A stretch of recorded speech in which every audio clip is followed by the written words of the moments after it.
Sometimes modern problems require ancient solutions.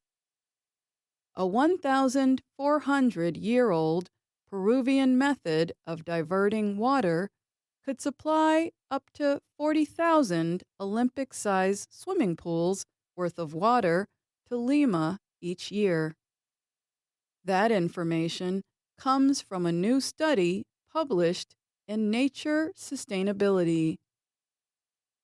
It's one example of how ancient methods could support existing modern ones in countries without enough water. More than 1 billion people across the world face water shortages. Man made reservoirs store rainwater and water overflow for use during drier times. But reservoirs are costly, require years to plan, and can still fail to meet water needs. Recently, for example, the reservoirs in Chennai, India, went almost dry. The city's 4 million people had to then depend on water transports from the government. Peru's capital, Lima, depends on water from rivers high in the Andes Mountains. It takes only a few days for water to flow down to the city. So, when the dry season begins in the mountains, the water supply quickly disappears. The city suffers shortages of 43 million cubic meters during the dry season. It resolves this with modern structures such as man-made reservoirs. These reservoirs are not the only solution, however. Over 1,000 years ago, indigenous people developed another way to solve water problems. Boris Ochoa Tokachi is a researcher at Imperial College London and lead writer of the study. He explored one of the last remaining water harvesting systems in the small mountain community of Huamantanga, Peru.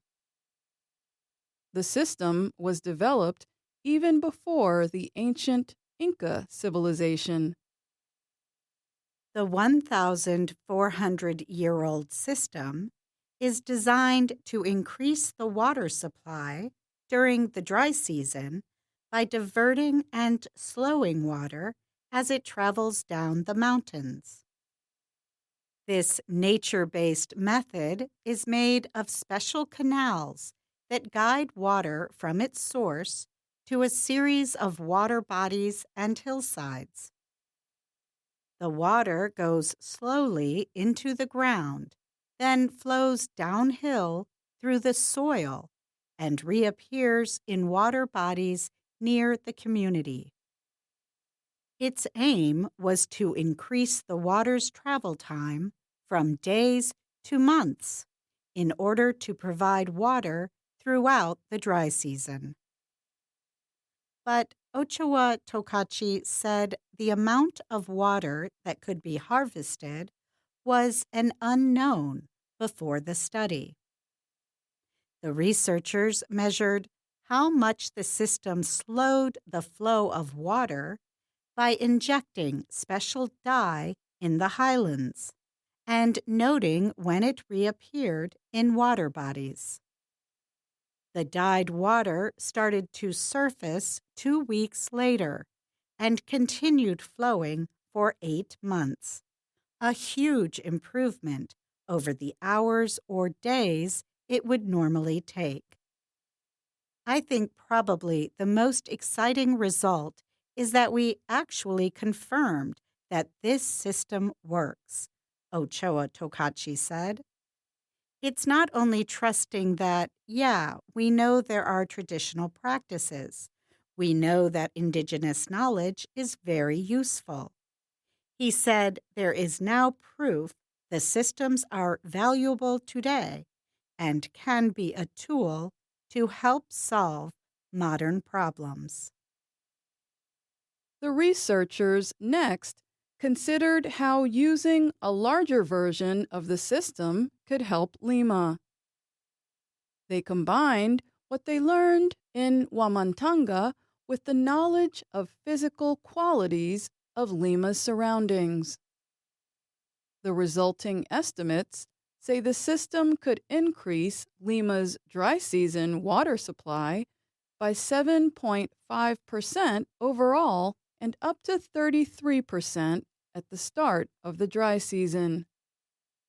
This amounts to nearly 100 million cubic meters of water each year, equal to 40,000 Olympic size swimming pools. Todd Gartner is director of the Natural Infrastructure Initiative at the World Resources Institute. He noted that this study takes what we often just talk about and it puts this into practice. He said it does a lot of evaluation and observation and puts real numbers behind it.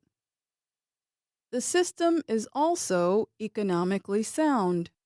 Ochoa Tokachi estimated that building canals similar to those in Wamantanga would cost 10 times less than building a reservoir of the same size. He also said former highland societies in other parts of the world had methods for diverting and slowing water flow. And they could use these methods today to support their costlier modern methods. I think there is a lot of potential in revaluing these water harvesting practices that have a very long history, Ochoa Tokachi said. He added that the idea of using indigenous knowledge for solving modern engineering problems is probably very valuable today.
Hi, thank you for watching.